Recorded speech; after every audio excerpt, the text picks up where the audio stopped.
मूर्ख राजा और चतुर मंत्री की कहानी। कई सालों पहले नदी के किनारे पर एक सीसपुर नामक नगरी हुआ करती थी। इस नगरी में शासन करने वाला राजा बहुत ही मूर्ख था। वहीं राजा का एक मंत्री बहुत चतुर था। एक दिन शाम के समय राजा और मंत्री दोनों नदी किनारे टहलते हुए शाम का आनंद ले रहे थे। तभी राजा ने मंत्री से एक सवाल पूछा, क्या तुम बता सकते हो कि यह नदी किस दिशा में और कहां तक बहकर जाती है? मंत्री ने राजा को तुरंत जवाब देते हुए कहा कि यह नदी पूर्व की दिशा में बहती है और यह पूरब देश तक जाती है। इस पर राजा ने कहा कि वह नहीं चाहता कि हमारे देश का पानी पूरब के देशवासी इस्तेमाल करें। राजा ने मंत्री को नदी का पानी रोकने के लिए दीवार खड़ी करने का आदेश दिया। तभी मंत्री ने राजा से कहा कि ऐसा करने पर हमारा ही नुकसान होगा।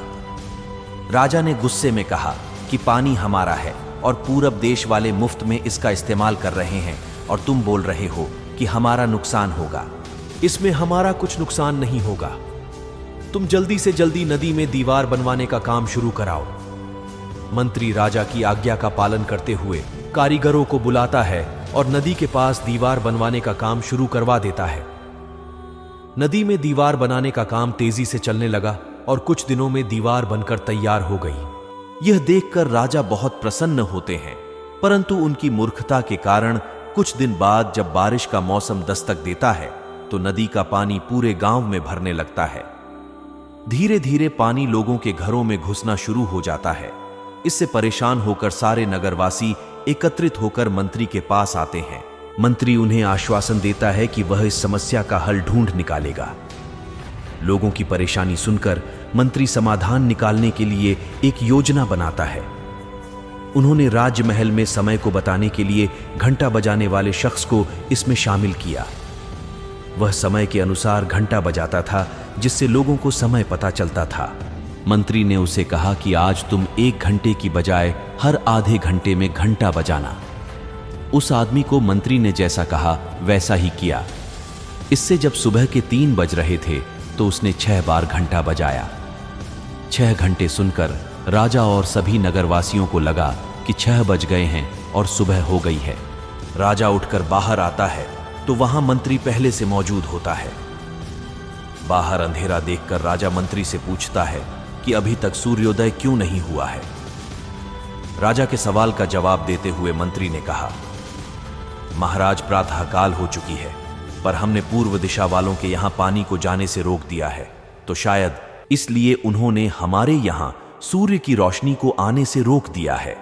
इसलिए सूर्य उदय तो हुआ है, पर हमारे देश तक रोशनी नहीं पहुंची है। ऐसा लग रहा है कि अब हमारे देश में सूरज की रोशनी कभी नहीं पहुंच पाएगी। यह सुनकर राजा चिंता में पड़ जाता है और मंत्री से पूछता है कि क्या इसका कोई उपाय नहीं है। तब मंत्री उत्तर देता है कि महाराज, अगर आप नदी का पानी छोड़ देते हैं तो हो सकता है कि वो भी सूरज को छोड़ देंगे।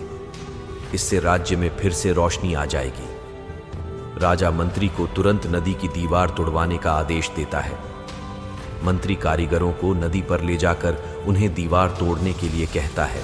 कुछ घंटों में कारीगरों ने दीवार गिरा दी और तब तक सूरज के निकलने का समय भी हो गया था। सूर्य उदय हो गया। सूर्य की लालिमा देखकर राजा बहुत खुश हुआ और मंत्री को इनाम देने की घोषणा की।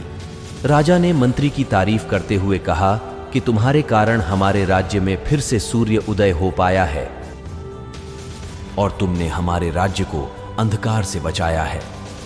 इसके बाद मंत्री कहता है कि महाराज, यह तो राज्य के लिए प्रति मेरा फर्ज था। कहानी से सीख मिलती है कि कभी भी दूसरों का बुरा नहीं करना चाहिए और न ही उनकी तरक्की देखकर उनसे जलन की भावना रखनी चाहिए। आपस में प्यार मोहब्बत से रहना चाहिए। वीडियो अच्छी लगी हो तो वीडियो को लाइक और छोटा सा प्यारा सा कमेंट करते जाएं। अगला नया वीडियो देखने के लिए चैनल को सब्सक्राइब करना ना भूलें।